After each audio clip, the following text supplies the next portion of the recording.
Everything looks great, guys. You ready? Yep. Right. Okay, I'm going to count us in. You ready? 3, 2, here we go. Yo, welcome to the Bub and Bob Show. I am Bub Coons, and that over there is Bob Matosian. How you doing, buddy? I'm glad you asked. Anytime I get the camera on me, it's a good day. It is well, then every day is a good day because I always put the camera on you. You ready to have your mind blown? Absolutely. Okay, because this is going to be good stuff. I'm ready for this. Our first guest, our only guest today, actually is a New York Times bestselling author of Darwin's Doubt. He also wrote a book called Signature in the Cell. We're going to talk about both of those. He holds a PhD in the philosophy of science from the University of Cambridge. Okay, yet another guy not worthy to be at the table with me, considering my 9-year journey to receive the coveted BFA in theater. Anyway, this is the remarkable, savvy, and always spirited Stephen Meyer. It's just like John Belushi, 7 years of college yes, down the drain. That's me. So welcome to our show. But you made it. Belushi got expelled, right? Yeah. Okay, I so could have gotten expelled. I just didn't get caught. Good for you. Yeah. So and Belushi and I have a lot in common anyway, but he is not with us anymore. Thanks for being on the show. It's terrific to be here. It's really nice. Never been to San Clemente before. This is it. a beautiful town. But you've been to San Diego a few times. Yeah, and the Dana Point, Laguna Beach area. This is kind of in between, and I've never made it down this stretch of the coast. So yeah, it's fantastic to be here. This is Bob's hometown. It is. He graduated high school here. Yeah, a long time ago. 79, Long time ago. Something like that. I don't know. Something like that. It only took him 3 years, though. Well, I don't even know if he went to college. I mean, high school. He probably got out of high school. He got arrested. And I'm still working on that Associate of Arts. Yeah, you'll get it. You keep going, baby. 60 years old, you're going to grab it. I want to go back in time a little bit. Just want to hear your testimony. Just because a lot of people, when they watch you, I perceive that you were a believer when I listened to what you were saying, but a lot of people may not even know that. Just think you're an ID true. guy. I'm a Christian, and my conversion was a somewhat tortured, or I went through a tortuous path. I was raised in a nominally Catholic home, and our family stopped going to church in my early adolescence. I felt a kind of a void from that, but I hadn't really connected all the dots in the background that we had in the church, and my parents started having a bit of a rough patch in their marriage. I was unpopular at school. I was skinny and neurotic. I was really into sports, but not succeeding. Okay. And so it was just a kind of perfect storm. Yeah. And I broke my leg when I was 14. And just before I broke my leg, I started having these strange questions that were unwelcome. I couldn't answer them. They were things like, what's it going to matter in 100 years? And after I came out of the operation, I was in a full-length leg cast. I had a kind of a hyperactive little brain, and I didn't know what to do with all these thoughts. And I started getting kind of fearful of the thoughts I was having because I didn't know how to answer them. And I began to think the questions that I was having, the questions that were coming into my mind indicated that there was something wrong with me. And I remember having this sort of panicked thought, I wonder if this is what it means to be insane. And I even in retrospect remember there was kind of an adrenaline rush. It was a panic, like a panic attack, thing. Yeah. And then ever after that, whenever these unwelcome questions, I had a weird thing that kept recurring about time. I was in the high point of my day when I was on crutches and in this leg cast as I crutch up to the top of the hill on our driveway. I'd get the newspaper. I was hugely into baseball. Okay. I'd bring it back. I'd read the box scores. The date on the newspaper would change once a day, but my routine was pretty much the same. And I'd make it to school, come back, do the homework, and it was. I started thinking, well, first question, what's it going to matter in 100 years? Is this kind of routine that just goes over and over cyclically, and it doesn't seem to go anywhere?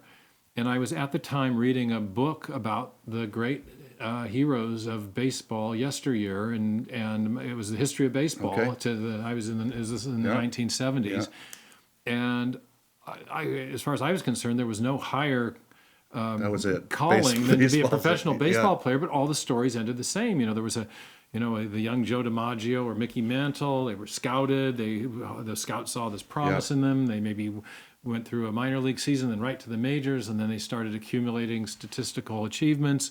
And maybe they'd win some World Series. Maybe they'd be a batting champion. Maybe they'd set a record like DiMaggio's 56 games hitting streak, whatever it was. But then at the end of it, they're 35, 36, 37, maybe 40, and they retire.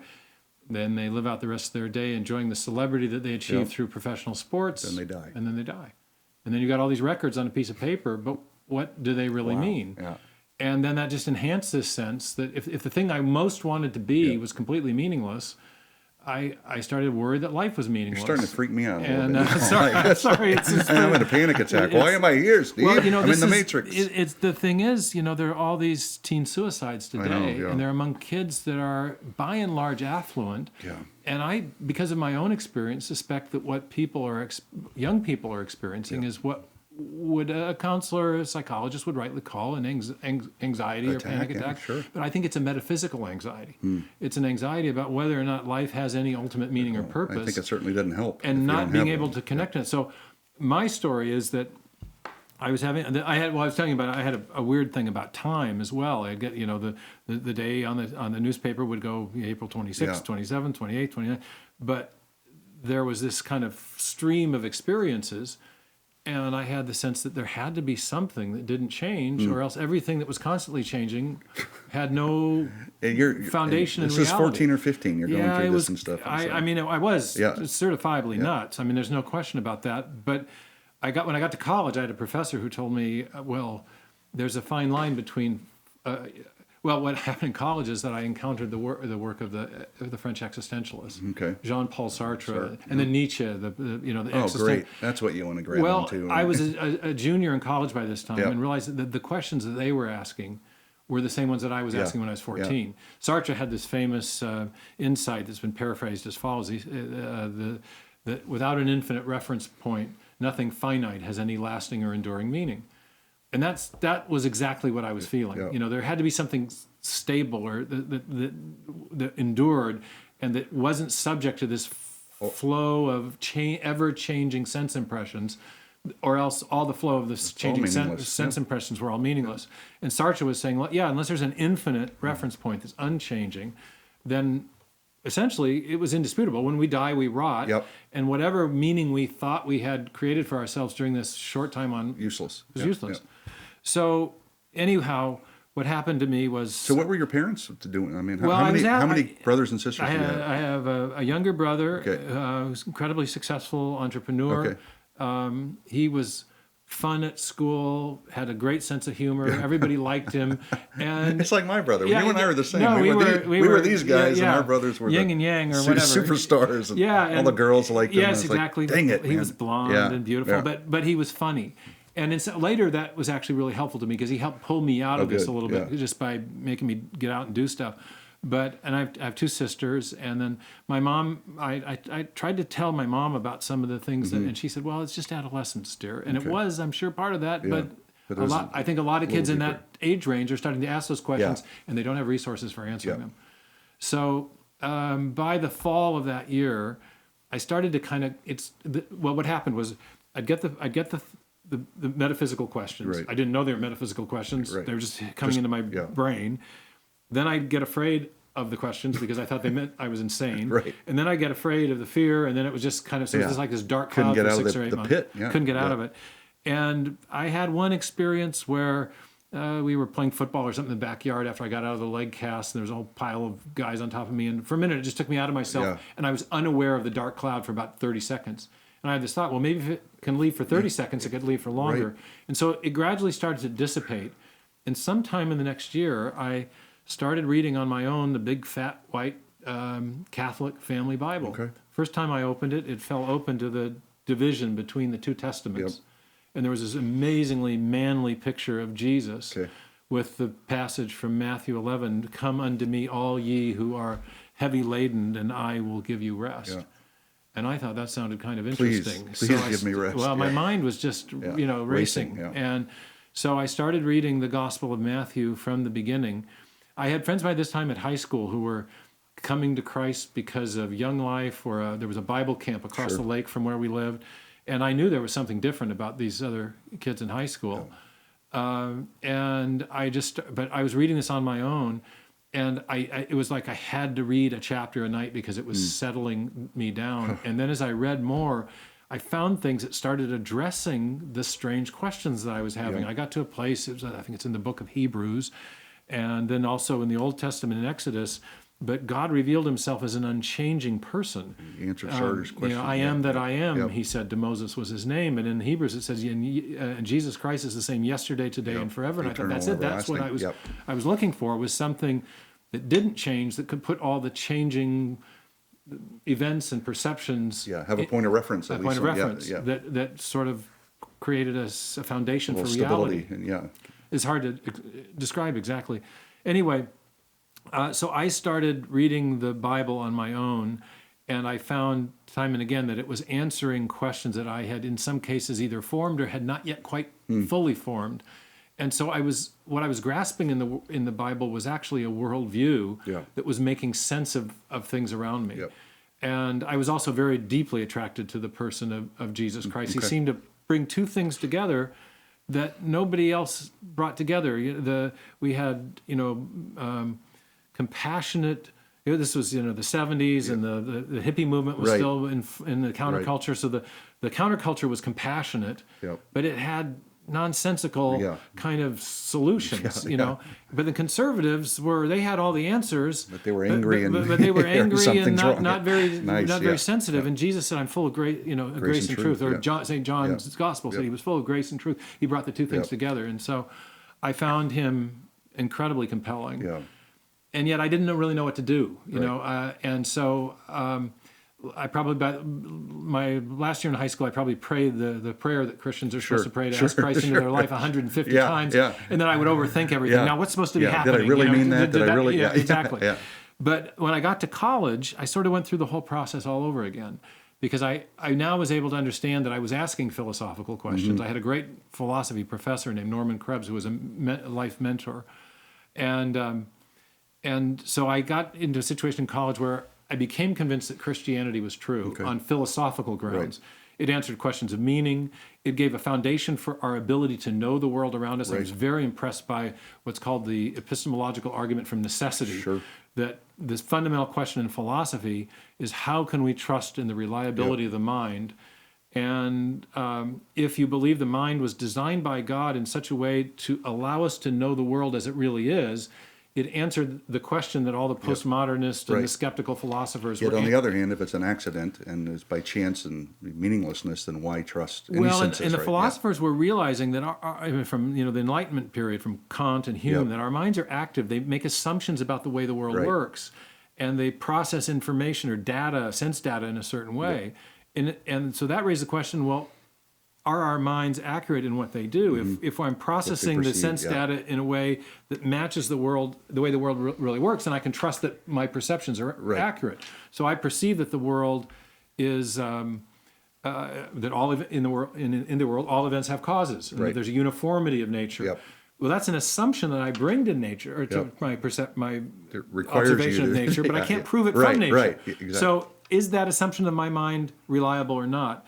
The great philosophers had raised that question. It seemed to me that theism, at least, the idea of a benevolent creator of nature and my mind, if there's a principle of correspondence, if the creator who made the world also made my mind to know the world accurately, then I can have a foundation in knowledge. It was one of the other things, oddly, that I worried about at 14. I remember staring at my sister's windowsill when I was in this leg cast, looking at the pattern of the grain on the wood and wondering, well, how do I know that what I'm seeing is what's really out there? Now, I don't even know where that question came from, and it wasn't formulated in a philosophical way. But so when I got to college, I started to realize that these were philosophical questions, and for some reason I was geared that way. Many people had asked before. You're not alone. I wasn't alone in that. I'm not a. It's not like, hey, Ricky, come over here. Do you see that blue elephant flying around? Okay. So in fact, when my professor said there was a fine line between philosophy and insanity, because I know what I did. I was talking to him. I said, "Oh, I'm not insane. I'm just a philosopher." And then he said, "Well, not so fast." The thin line. Anyway, so the point is, in college, I started. I was kind of rethinking the Christianity thing all over again, but I became convinced that it was true for philosophical reasons. Mm-hmm. And by that time in my life, I wasn't sure I wanted it to be true. You know, Right. there's all the temptations Sure, of the moral implications of it, yeah. Exactly. Yeah. But it was about my first year out of college. I was working in industry, in the oil industry. I was a young scientist, a geophysicist for an oil company. And I kind of got settled. And I thought, it's true. It's true for philosophical reasons. It matches my experience. Jesus is compelling. My problems were really... The problem I had with Christianity was really with me. Yes. It wasn't with Christianity, and I was starting to get more honest with myself about that. And so I got settled, and then I got this kind of energy that I'd never had before. I was always in existential angst and kind of a depressive. Of course. And I was living in Texas. The sun was shining, and I thought, I want to do something for God. Yeah. I wanted, He's pulled me out of the Texas will the do pit. that, man. Yeah, there was all this energy there, and I was meeting a lot of Yeah. Christians that were the same way. And it was a couple of years later that I started meeting scientists that were doing the kind of thing I'm doing now. Okay. Yeah. So did they when did you actually place come beyond philosophical reasons, or just hey, I know that to be true, as opposed to now I put my trust in it? Did a friend? Well, at what point did you? probably happened in high school Okay. about 100 times. Oh, okay, the prayer 100 times. It just is, the whole thing is, some people have these St. Paul Damascus Road Sure. conversion experience that are Sure. very Yeah. very definite point in time. For me, I was just overthinking everything, so I don't know quite when it When, happened. I don't either, It yeah. was happening, Yeah. And I remember going to high school reunions and people coming up to me, Yeah. with the 40-year reunion, Right. 10-year reunion, Yeah. telling me how excited they were because they had become a Christian, they'd found Christ, and they knew I was a Christian in high school, and I would look at them like, what, I was? Yeah, well, I guess What was happening was I was talking still about weren't it sure. all the time Yeah. to my friends, but not thinking that it either applied to me or it had Yeah. taken in me, Yeah. But when I look back on it, I think God was clearly at work, Yeah, drawing absolutely. me to Himself, and Yeah. in His mercy, addressing the questions that I had that were literally making me. Yeah. Go nuts a little Well, bit. pretty yeah, much, yeah. Just So- scaring you. Yeah. Anyway. So then you so- fast forward from so you're out of high school, you go to college, you're I was going to say, go ahead, the thing for me about the conversion was that for other people, they experienced a great kind of joy. Yeah. And for me, it allowed me to feel normal for the first time in my life. I didn't feel like I was in this mental maelstrom. I was, it calmed me. So it brought you a lot of peace. It brought me Yeah, peace. that's- It didn't bring me which is joy right. initially. It brought But me it peace. brought you peace, Yeah. which is, Yeah. I mean, that's what everybody wants. And a That's what I conviction want. of truth, which, has Well, I been find it heightened by every passing year of my life. right. Yeah. I find it hard. I find it hard to be peaceful without knowing the truth. So Yeah. it's like The truth shall set you free. Exactly. And one of the things that set me free from was Yeah. metaphysical anxiety. Yeah, the stuff. So were you? This is a weird question to ask someone because you don't want to brag about yourself. But were you kind of always smart? Did your parents know it? Did everyone? Or is it a natural thing for you to figure things out, ask questions, answer them, and dig into it at a pretty? Well, since you it's know? very odd. I mean, one of the things I learned from my dad, who's an engineer, is there's lots of different ways of being smart. Sure. And there's academic ways of being smart, and there's practical ways of being Sure. smart. He said, never condescend to the guy who comes to fix your dishwasher or your Right. furnace, because he's smart in a way that you aren't, or else you wouldn't be calling him, exactly, Yeah. yeah. And but I was this sort of the neurotic smart kid in Okay, yeah. school, which had its liabilities Right, socially, right, right. And then for me, I just, I had this internal, agonizing internal, dialoguing and questioning and wrestling that took a while to sort out. What was one of the toughest questions that you asked that you found peace in once you? Well, I think there was the question of meaning, the question of time, Okay. the question of how we can know anything outside our Okay. own minds, all of which made me feel isolated in my own mind. Okay. And so, later I found that all of those were philosophical questions that, interestingly, Judeo-Christian theism as a worldview addresses, and then a personal relationship with the God that Judeo-Christian theism attests to. Yes. Addresses in a yet deeper way. Yeah. So I found that was, it's kind of an unusual way to Well, find God. I guess. it but is. I think people always have a lot of questions, yeah. but I mean, they probably don't, I circle remember around my in your first head, couple but it's like- years in Dallas. I was working for an oil company. I was volunteering in a Young Life group, and the first time I first couple times I gave talks. One time I gave a talk in the Young Life group about this. There was a rock popular song, Supertramp or somebody in the 80s. Supertramp's when good. all the world is asleep, the questions run so deep. The logical something- song. Yeah. The logical song Yeah. by Supertramp, Yeah, right? yeah. Okay. So I just quoted some of those lyrics Yeah. and explained some of Yeah. my experience. And I had like 4 bug-eyed kids in the back of the room who came up to me afterwards and said, I've thought about that, Wow. Yeah. So it's. I don't think it's as unusual as people think, and I'm convinced that a lot of the young people, when you read some of the distressing things that the teen suicides write, I think there's a lot of people that have these questions, and there's a lot of adults in practical professions who suppress them because we really. So this is the great thing. Well, in my latest book, we can get to later, but in the last chapter, I tell a little bit of my personal story of this.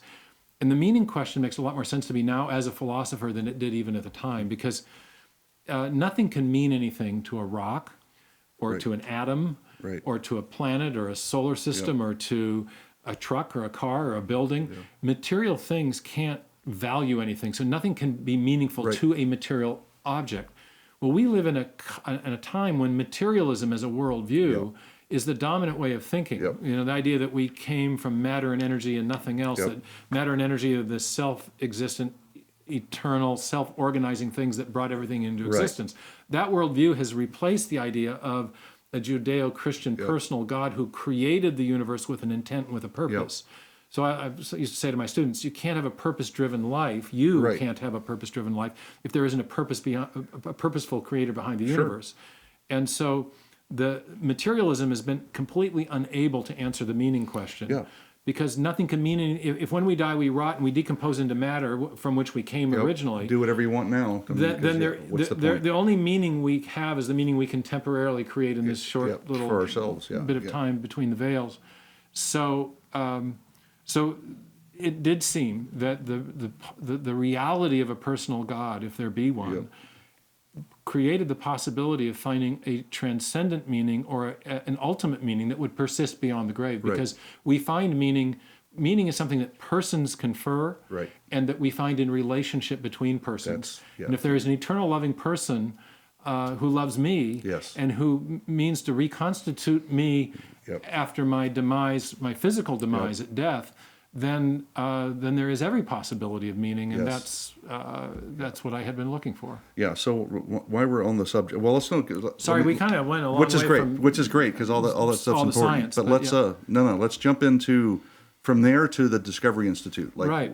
How did you end up there and doing what you're doing now? Sure. And what do you do there? And kind of explain that a little bit. Let me start. I'll do more stories since we're the Story Brothers. Story We're Brothers. right here. I love Product the logo. placement. Yeah, that's great. Love the logo.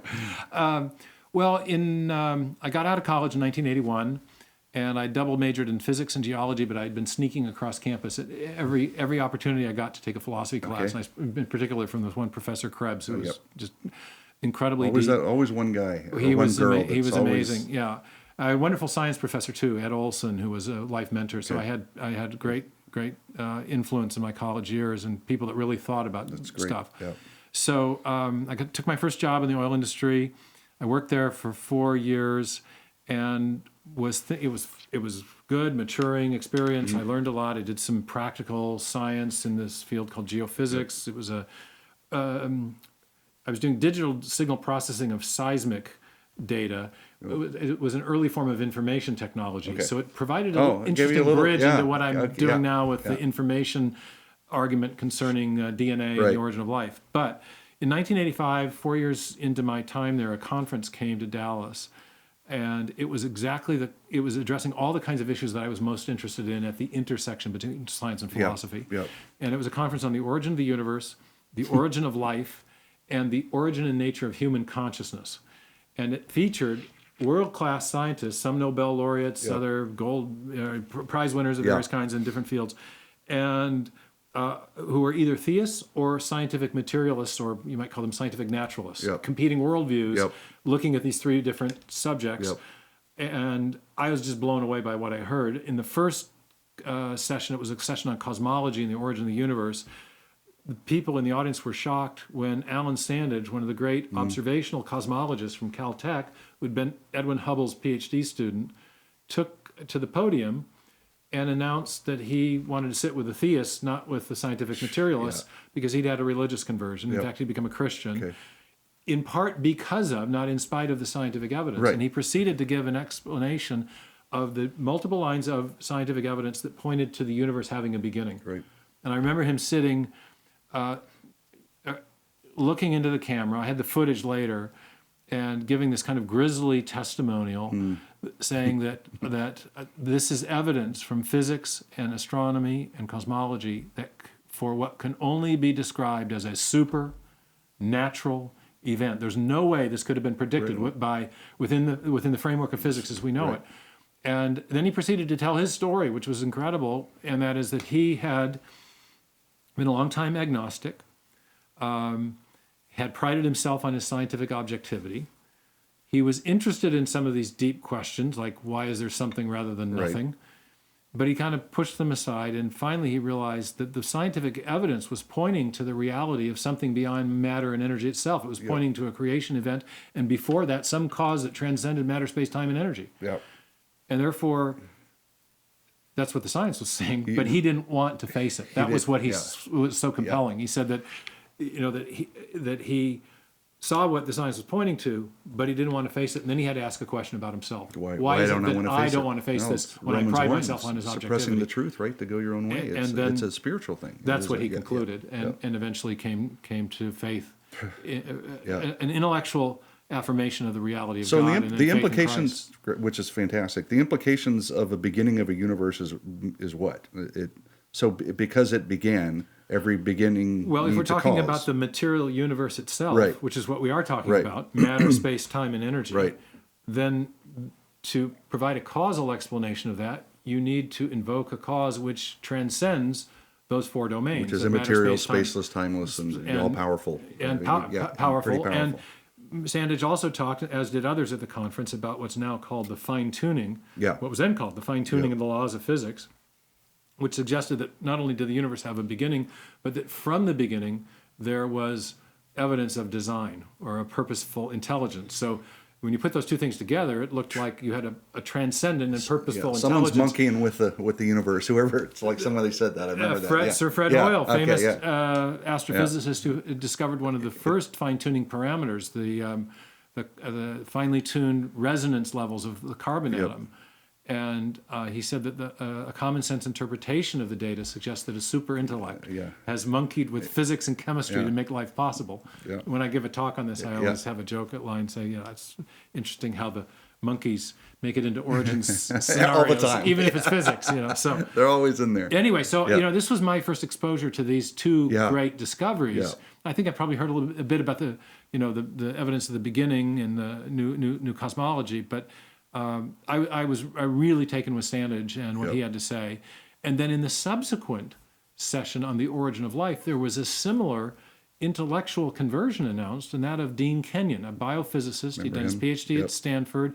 He was currently on the faculty at San Francisco State. He'd been at NASA, and he was one of the leading origin of life researchers in the world. He'd written co-authored a book called Biochemical Predestination, which at the time was the top graduate level text on the origin of life. Okay. And Kenyon at this conference repudiated his own theory work. and said, I can't accept it anymore. It has a fatal flaw. It doesn't explain the origin of the information And that's here's the big been one. embedded in the Right. DNA molecule and that is embedded in the proteins that makes life possible.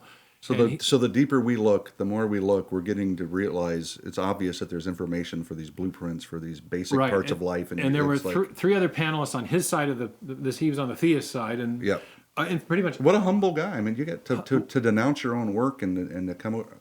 Yeah, well, Not many it people was do that. it was extraordinary because we'd seen it 2 sessions in a row, and both of these were data driven. And that was awesome. And you Both were of these there. were not in spite of the science, Right, but because because of of the it, yeah. science. I've got to. And at this point, Kenyon, I don't think he'd embraced the Christian faith. Okay. I think what he said was that it was time for the philosophers to reopen the question of natural theology. Yeah. Is there an intelligence? Is there a purposeful mind or creator behind the universe? He didn't know to call it intelligent design. Then later, Right. he became part of the ID movement, as it's called. But after the conference was over, a mutual friend introduced me to one of the other scientists who had been on that panel, a man named Charles Thaxton. Thaxton had written a book called The Mystery of Life's Origin. Okay. And in the epilogue to that book, he and his co-authors had reopened the question of natural theology. They said, what we're looking at with the code in the DNA is something that doesn't seem to be amenable to explanation by reference to chemistry. Yep. All these origin of life theories were trying to explain how you got to the first cell from the chemicals in the prebiotic soup. Right. But getting from chemistry to code was proving to be an insuperable difficulty. And what Thaxton suggested with his co-authors, Walter Bradley and Roger Olson, is that, and this was in a kind of philosophical epilogue. Yeah. They said maybe the reason that all these origin of life theories are failing is that we're barking up the wrong tree, because what we know from experience is that information is a mind product. And they said perhaps what we really are looking at is evidence of a intelligent cause, is the way they put it. Okay. Well, one of my friends introduced me to Thaxton after the conference. Turned out he was working for a think tank, a research group right there in Dallas. Nice. And I started to go meet with him after work. Yep. And a year later, as a result of these deep conversations and the mentoring that he did, I wanted this. I got a scholarship to go on to Cambridge to do at that time just a master's, a one-year master's course in the history and philosophy of science. And I knew I wanted to work on this origin of life question because of my long discussions with Thaxton. Yeah. I ended up staying on to do the PhD, and I did my PhD on origin of life biology.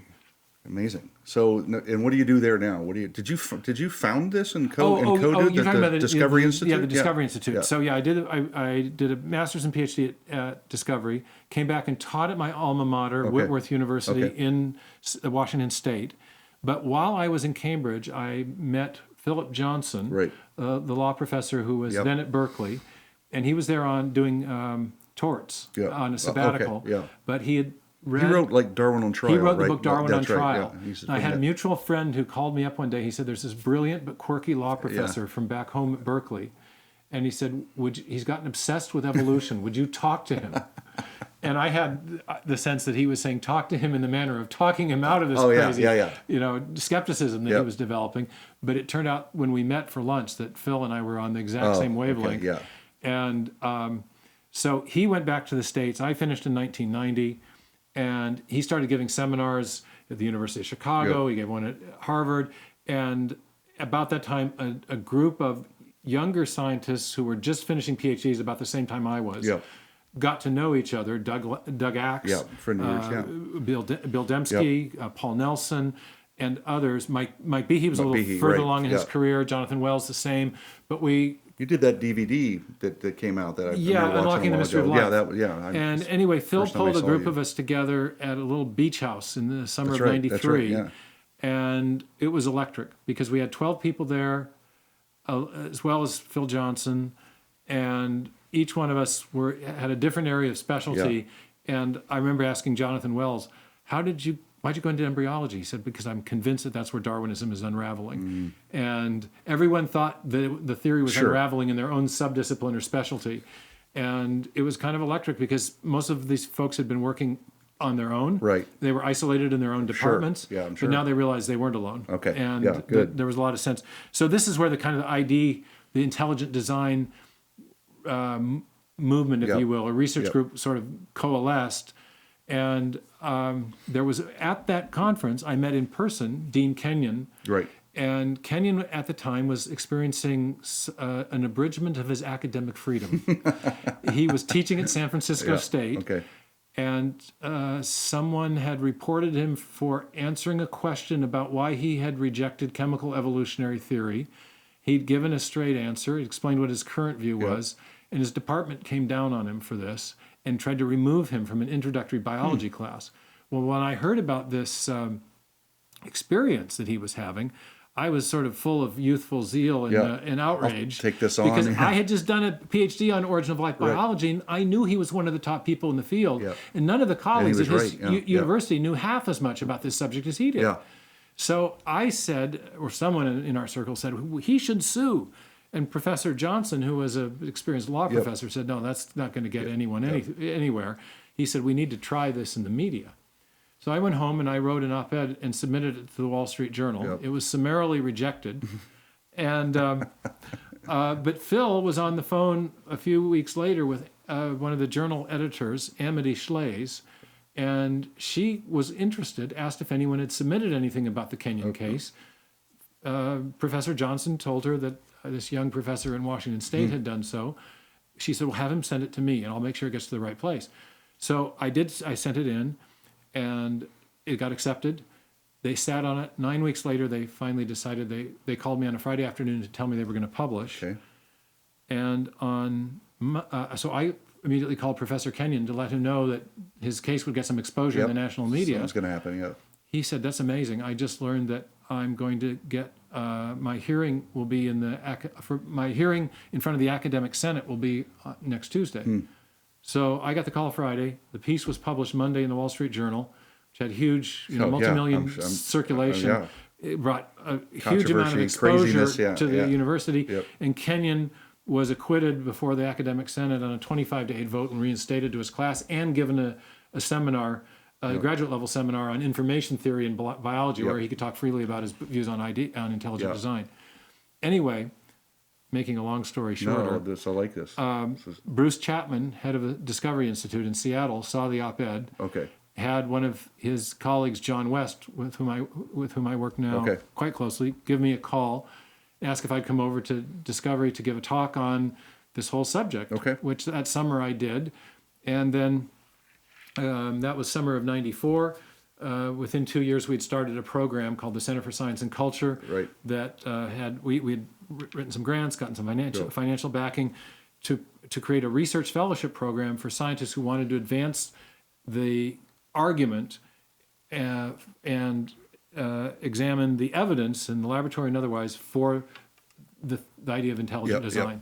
And so out of that program came initially books like Darwin's Black Box by Michael Behe, The Design Inference, which was published with Cambridge University Press by Bill Dembski, and now we're 20 years into this and 150 some books, over 100 peer-reviewed scientific articles advancing intelligent design.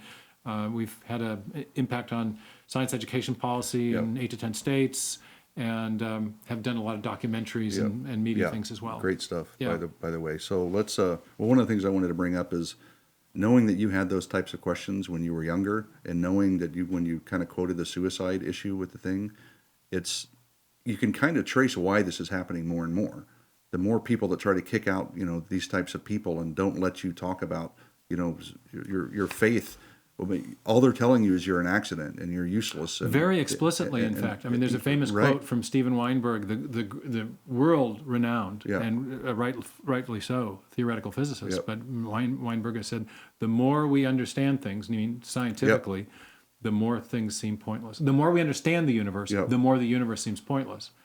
And this is not an uncommon worldview perspective among the professorate, especially in the natural sciences, but it percolates into other disciplines as well. It's sad. No, I mean, I grew up none of this was happening, so I was like, I can only imagine if my first biology teacher when I'm 8th grade, and they're telling me you're an accident, and then I keep going and you're useless and you're pointless, you're nothing but stardust. And after I get out of college, why do we get mad at all these guys that are criminals? That are brilliant, Madoffs or whatever the people they're taught their whole lives. Oh, I've had a letter from a prisoner, very well-known prisoner, though I shouldn't say his name. He's in a California penitentiary system here, who had a religious conversion in prison, and he has been showing some of our videos on intelligent design because he said at the root of the worldview of many, especially violent criminals, is the idea that my life doesn't matter and neither does yours.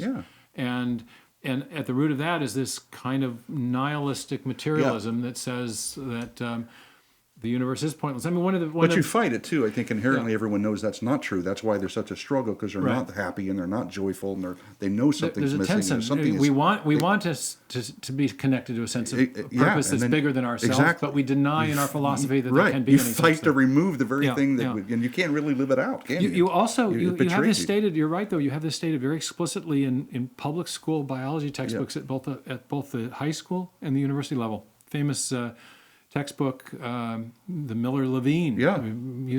Evolution works without plan or purpose.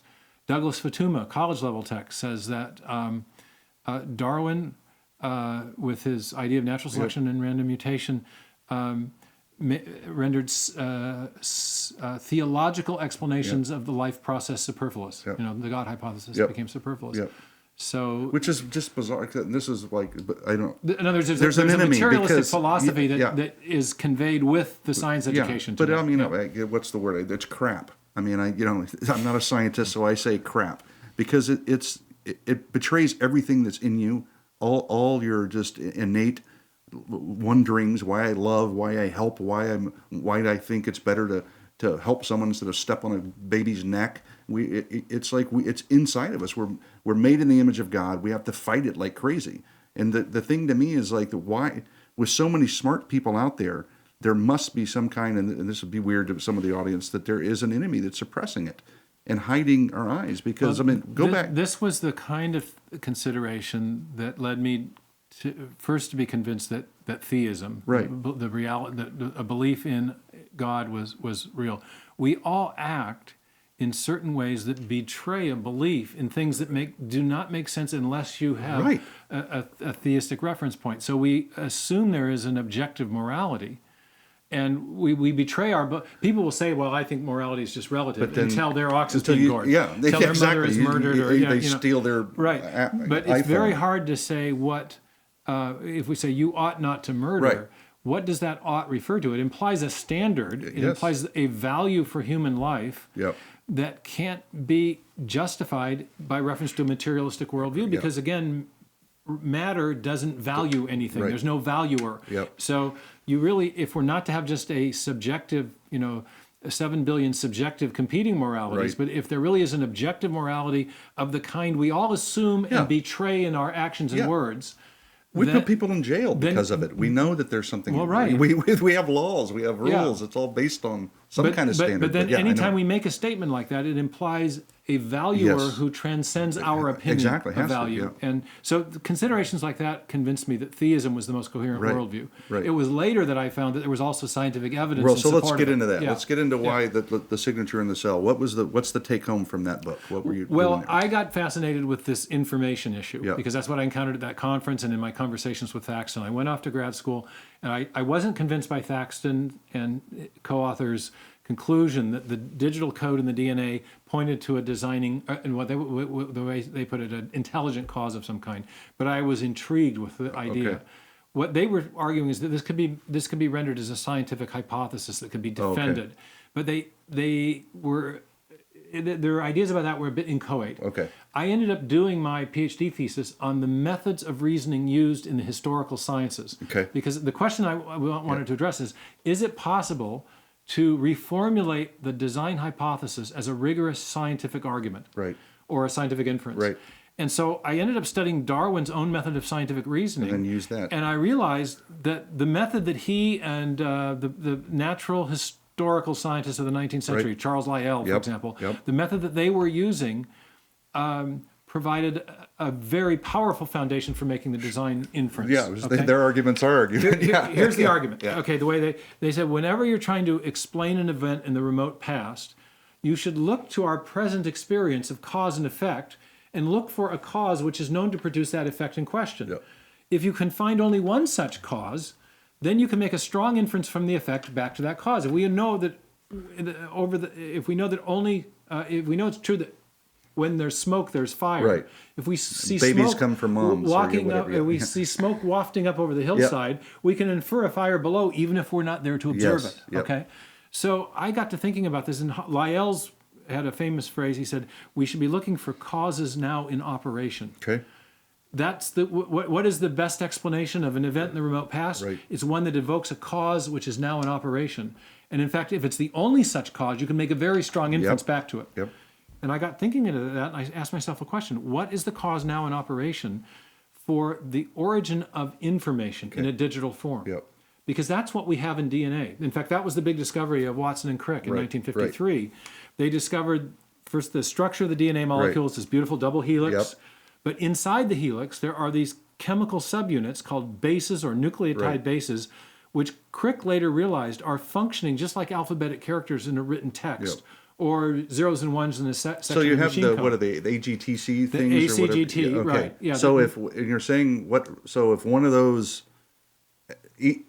And those are strung together hundreds of they're- times. And if the sequence is off, something goes nuts. A gene is a section of DNA Okay. that roughly codes for a single protein. Okay. Proteins are the molecules inside cells that do all the important Okay. jobs, okay, in virtue of the way they fold and the structures Right. they adopt.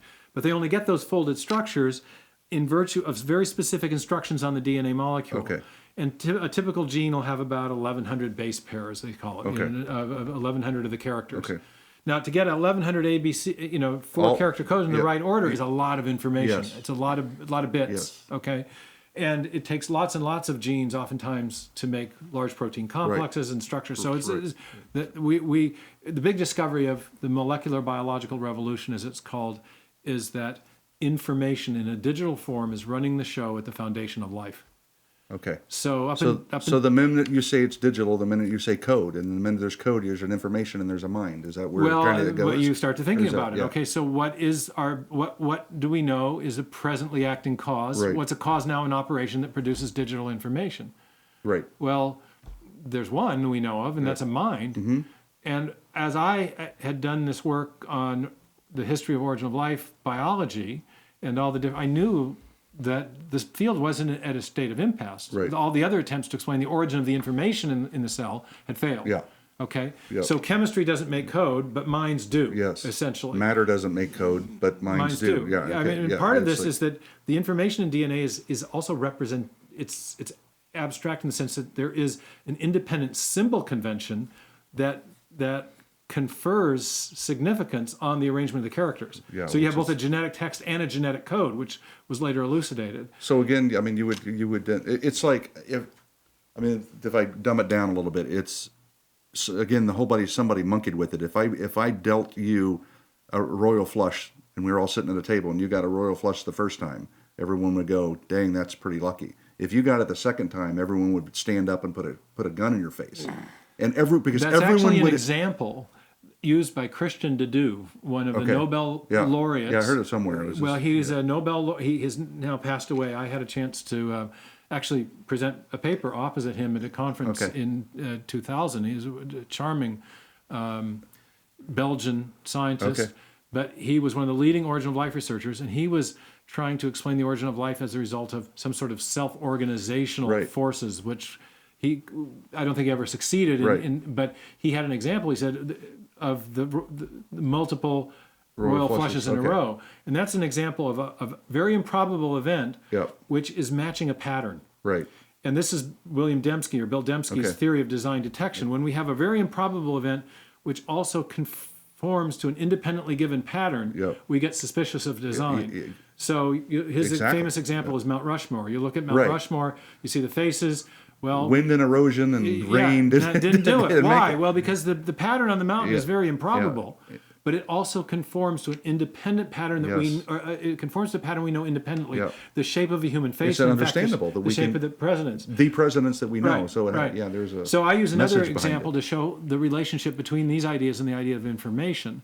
If you go up in our Pacific Northwest, you go up Puget Sound, you can go into Victoria Harbor in Canada. Yep. There's a beautiful display of red and yellow flowers on the side of the hillside as you enter the harbor, and it says, "Welcome to Victoria." Mm-hmm. Yeah.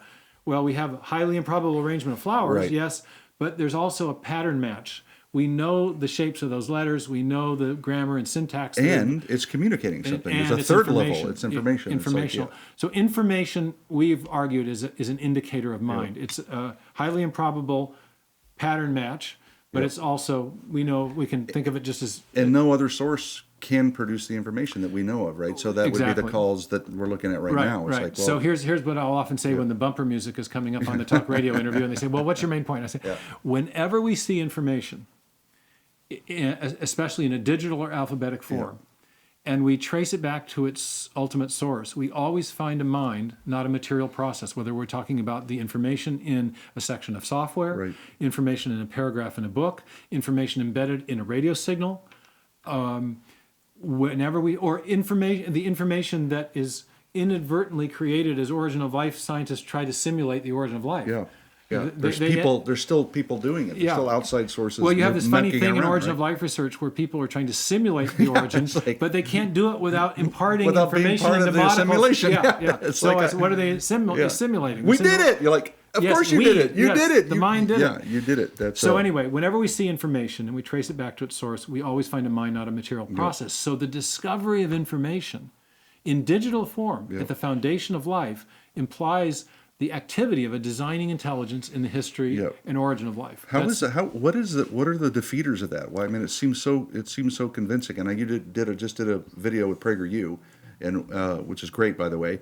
And when when I was working there when you were there, and I wanted to name that video "Evolution Impossible," but no scientist likes to use the word impossible, and everyone went nuts when you're going to look like a crazy guy. I'm like, to me, when I look at your work, or I look at what Douglas Axe did and all these other people did, when I think of the amino acids necessary to make a protein, and that has to fold at the right time, and just the mathematical odds of one protein, it's absurd. What's the end? Like, oh, so what? It happened anyway. I mean, what is the impossibility is a very high standard of proof, and really can only be met in mathematics. Well, I mean, but this is higher than 10 to the 50th. Well, it's an absurdity. It's a nil, it's absurdly right? implausible. Right. It's absurdly implausible. But the standard of proof in the historical sciences is best explanation. What is the best explanation? So what you do, Put what those I did in together, the books, right. is you look at the competing causes that have been proposed, and all of the causes that are based on chance and necessity, or matter and energy alone, have failed to explain or generate information. But we do know of a cause that can do that, and that's mind. And so using Darwin's own method of scientific reasoning, I've inferred that a mind or intelligent design is the best explanation of the origin of the information necessary to the first life and necessary to the major innovations in the history of life, like the Cambrian explosion and subsequent explosions of new animal form. So we don't need to prove impossibility, but it is absurdly implausible. It's just absurd, right? So, I mean, it takes, to me, when something is that patently absurd, it takes, I mean, faith is the wrong word, but you kind of want to use it against them. But it's like, when you start believing, J. Warner Wallace says this in a certain way, when you know the evidence proves it beyond a shadow of a doubt and you still believe it, that is a completely blind faith. Well, and it gets back to your earlier question about what are the defeaters. Yeah. Because what you find is that the main argument against the argument from design, as I formulated it, is, but that's not a scientific hypothesis. To be scientific, you must limit yourself to materialistic explanations only, and that's an assumption. They stack the deck.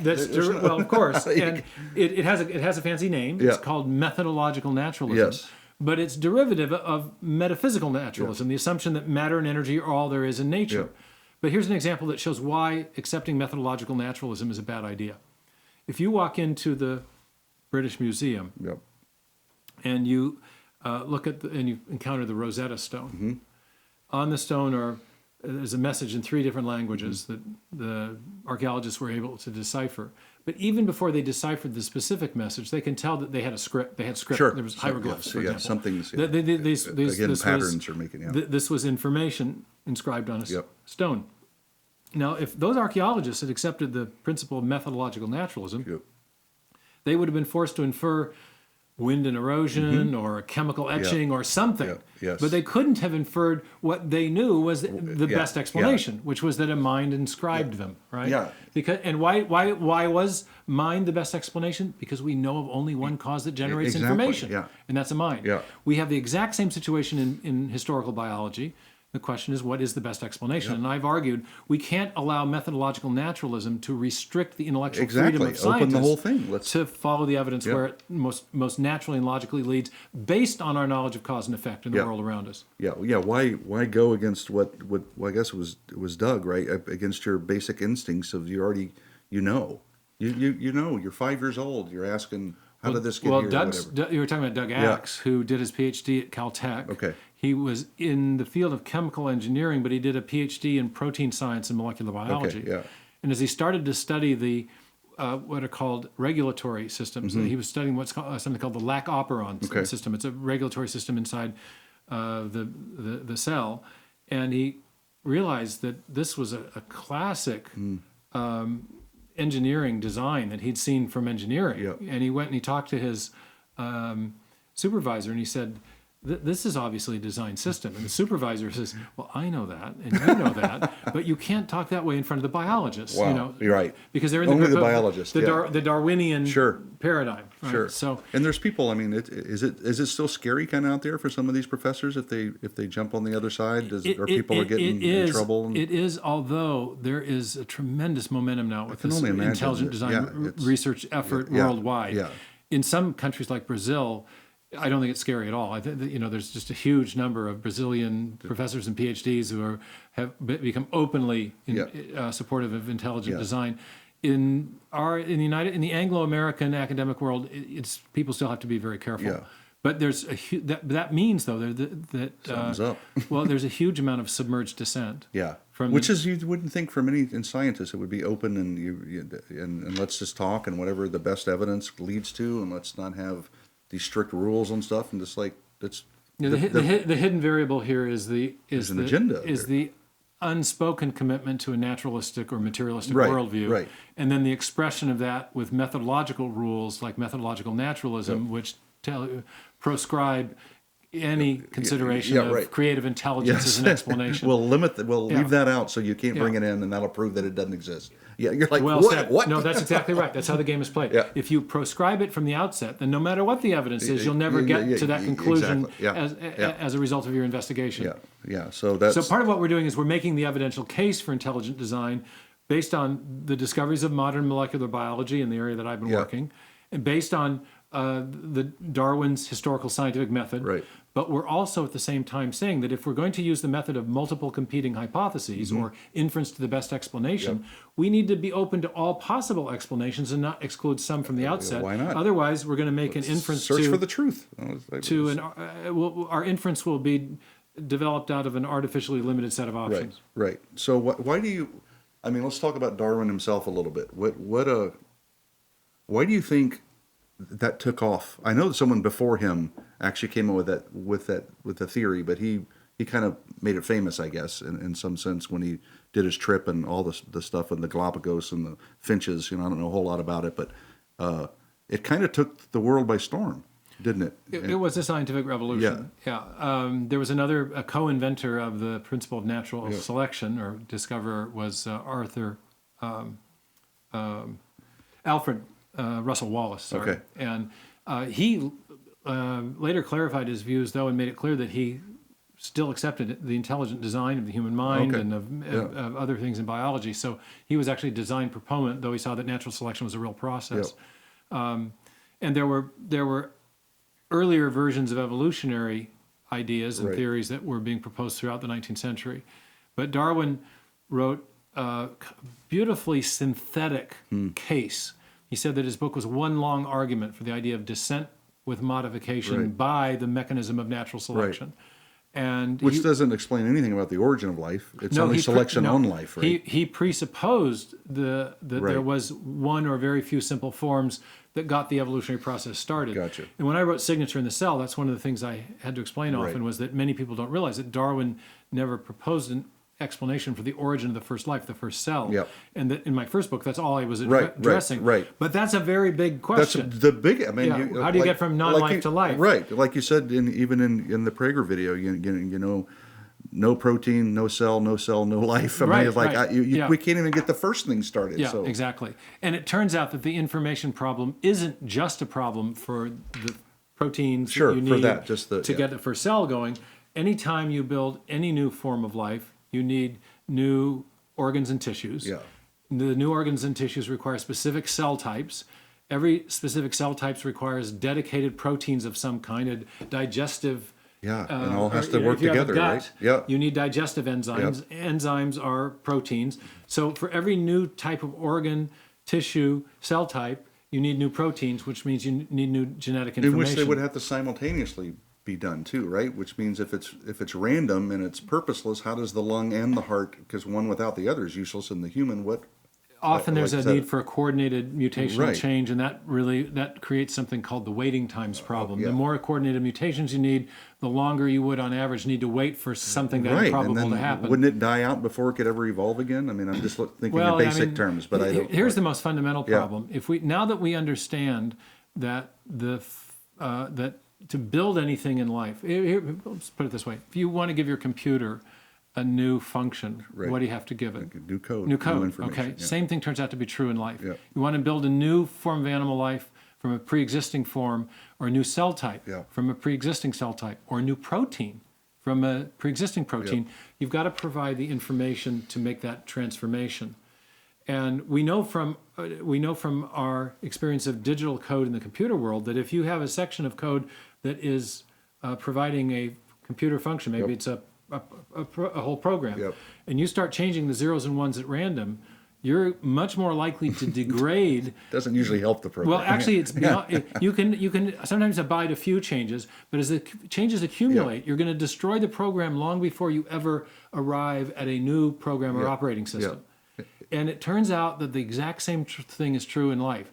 In millions of forms of life, each one would have to have that. If right? you start changing the A's, G's, and T's in the DNA, you're going to degrade the ability of that DNA to code for a protein. What it actually does is it starts to degrade the thermodynamic stability of the protein fold.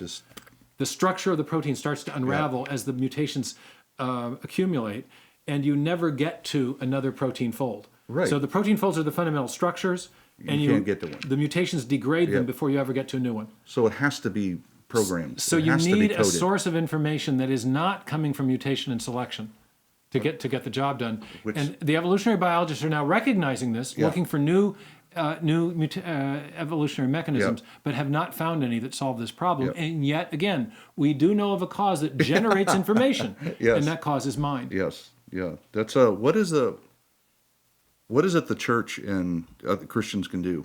To help what you're doing, and because to me, your worldview has consequences, and what we're talking about, it actually has temporal happiness consequences and eternal consequences. It's a big deal to be told that we evolved and we're meaningless. Well, let me put the question in a bit wider context, because what you're talking about is absolutely spot on. Worldview matters. It's the worldview stupid. Paraphrase a political slogan from a couple decades ago.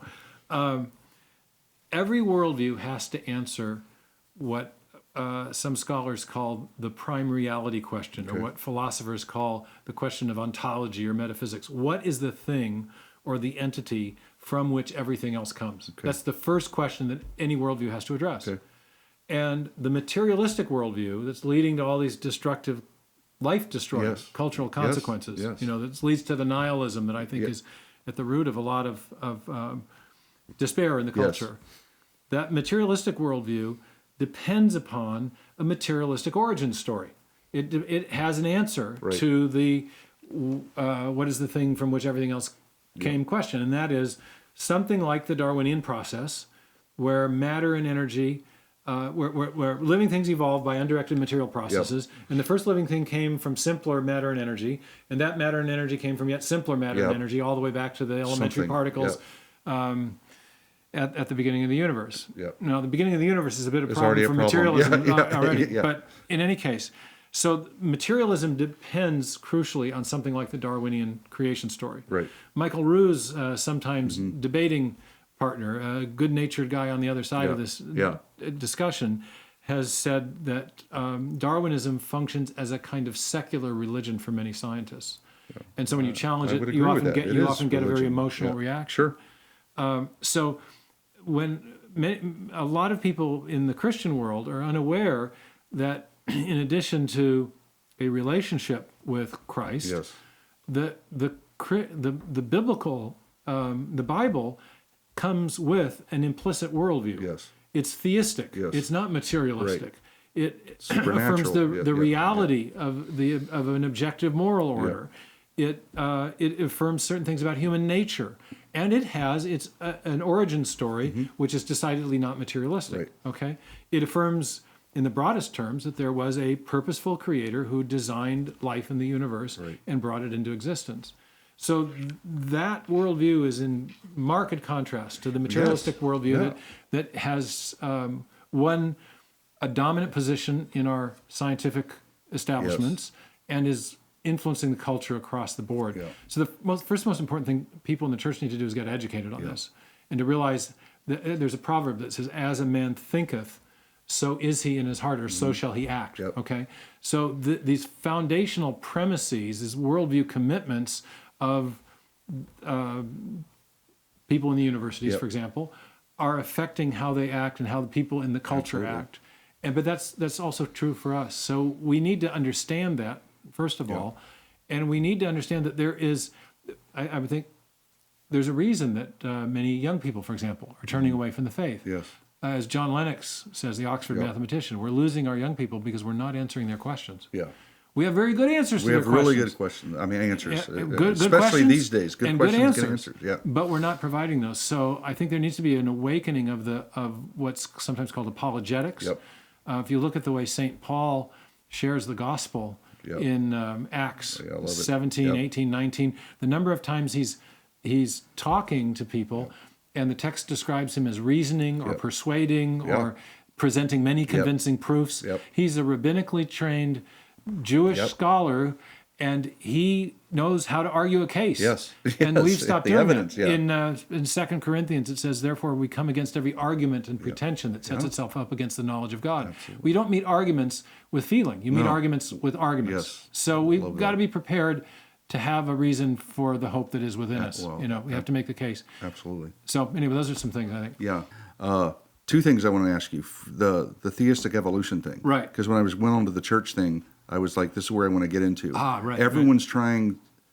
Why is everyone trying to reconcile all these other ways instead of just taking God's word at value, and that we're trying to prove all kinds of other things, and we don't want to look stupid. We don't want to. I mean, where's the whole theistic evolution even come into the thing? Right. I attended a conference in 2016, Yeah. November, right? Yeah. At the time of the election. Yeah. In London, held by the Royal Society. That's right. And it was examining new trends in evolutionary Yep. theory.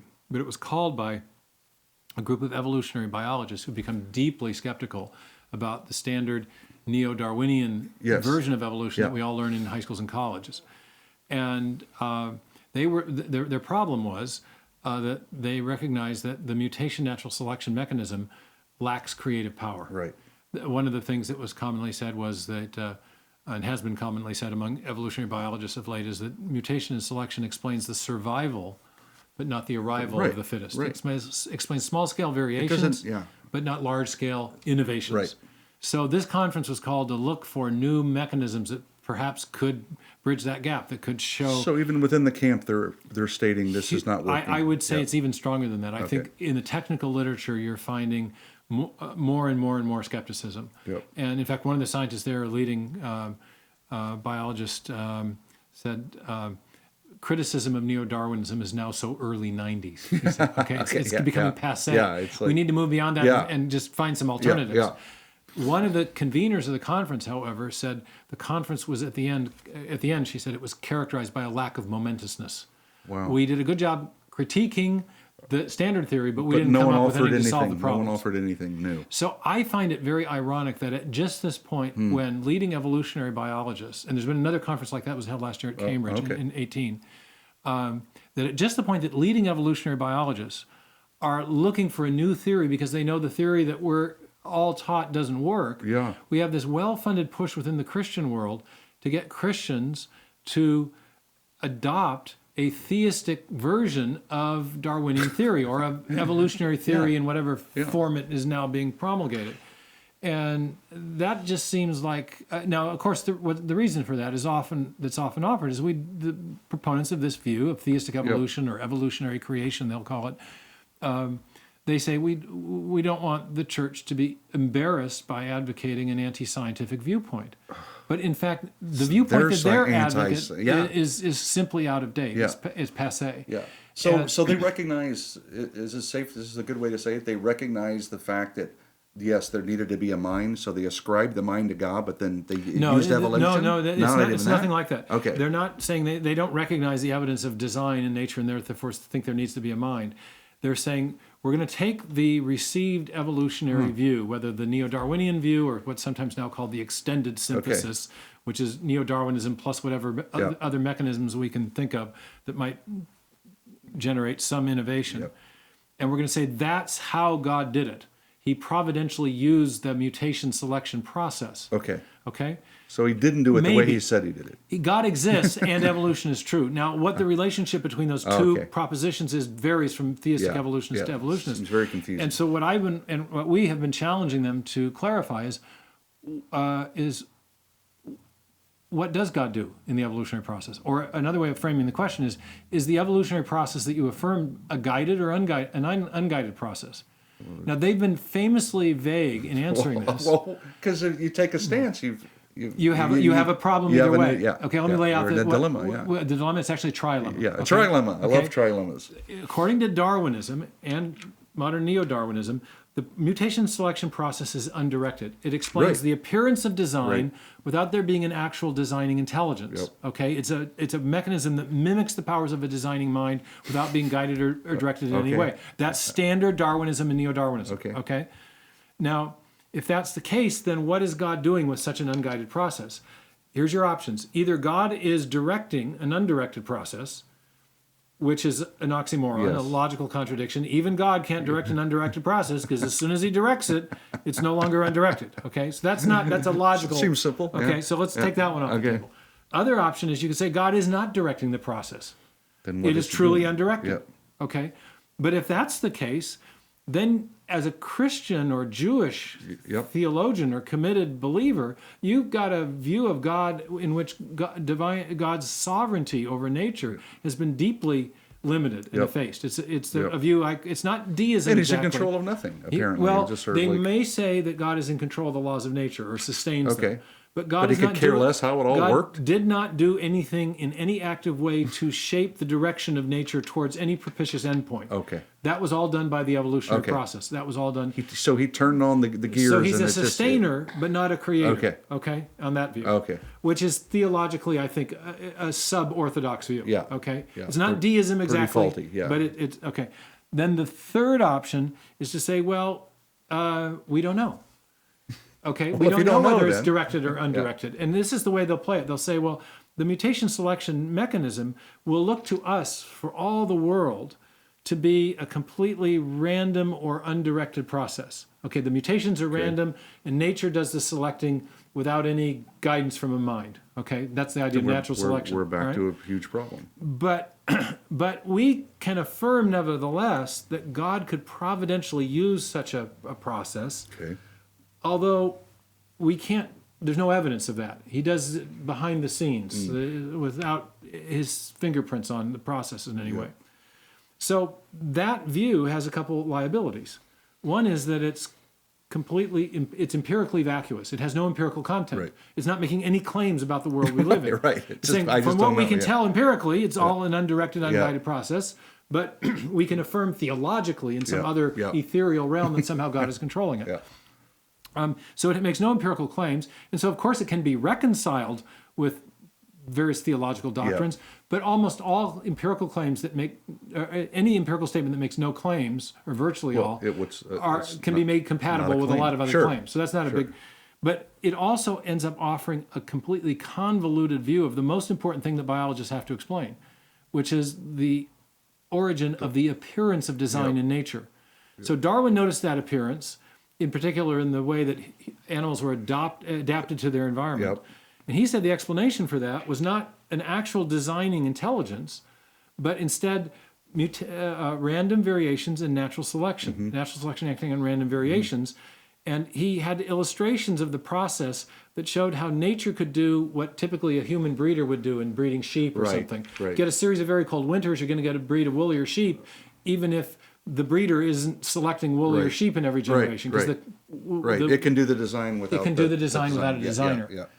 So here's the explanation of apparent design then for a theistic evolutionist. Apparent design is the result of the mutation selection variation process, which appears to be unguided and undirected as best we can tell scientifically. But in fact, it might be guided and directed, Yep. but we can't tell. Okay, that's a convoluted Yeah. explanation for That's apparent no answer, design. yeah. It's simpler to say the apparent design is the result of an unguided process, or the apparent design is the result of real design. Make one of those two choices. Right. Don't go through all But these it epicycles. doesn't do anything else. Yeah. Yeah. It's either one or the other anyway. So you got a logical contradiction, a theological problem, or a nonsense. convoluted, Yeah, a convoluted Something goes in circles. You don't even know what it is. Yeah. and vacuous explanation. Yeah. So okay. So what you're at a new book coming up. Yes, sir. Yeah. And where's this one going? Well, in my first two books, Darwin's Doubt and Signature in the Cell, I made an argument, a case for an intelligent designer of some kind as the best explanation for the information necessary to produce Just a the broader first kind, life or new forms of life. Yep. Okay, and the reason I limited the claim to of a designer of some kind is that I was basing the reasoning on this uniformitarian reasoning that Lyell and Darwin advanced, and also. And what we know from that reasoning is that minds generate certain things, but we're not always able to identify the mind just from the effect. We can tell that a mind was involved in the inscriptions on the Rosetta Stone, but we don't know which mind exactly. We assume it might be a human mind in this case. Yeah, I'm thinking so. In the case of the origin of life and the origin of new forms of life on Earth, the human mind isn't a viable explanation because we come down the timeline later. But we could, in principle, say, well, maybe there was some other mind within the cosmos, some immanent intelligence. Now, I don't think that's a very good explanation of the information in biology for a number of reasons. One is that earlier mind would have presumably been embodied in some form, and therefore that biological basis of its life would need information to get going. Okay, so it pushes the question back. But in any case, it's at least a logical possibility that a designing intelligence within the cosmos might have been responsible for the origin of life on Earth. And there have been scientists, Richard Dawkins, in fact, speculated at the end of a film about it. Francis Crick actually wrote something about it in a book. That's sometimes called panspermia. Life is seeded here on another planet from another planet by an intelligent being. Again, pushing the question back. But I didn't attempt to settle the identity of the designer in the first two books. But my readers have wanted to know. People have asked. Of course. Who do you think the designer is, and what do you think science can tell us about it?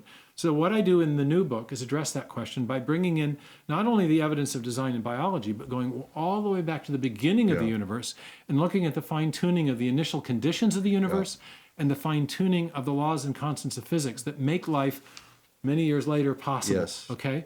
And in other words, because we have evidence, compelling evidence of design at the beginning of the universe, and because there's evidence that the universe had a beginning, as we were talking about earlier in the interview, that evidence can't be explained by any being within the cosmos. No being within the cosmos. It can't create itself, It can't create the conditions that made its very existence possible.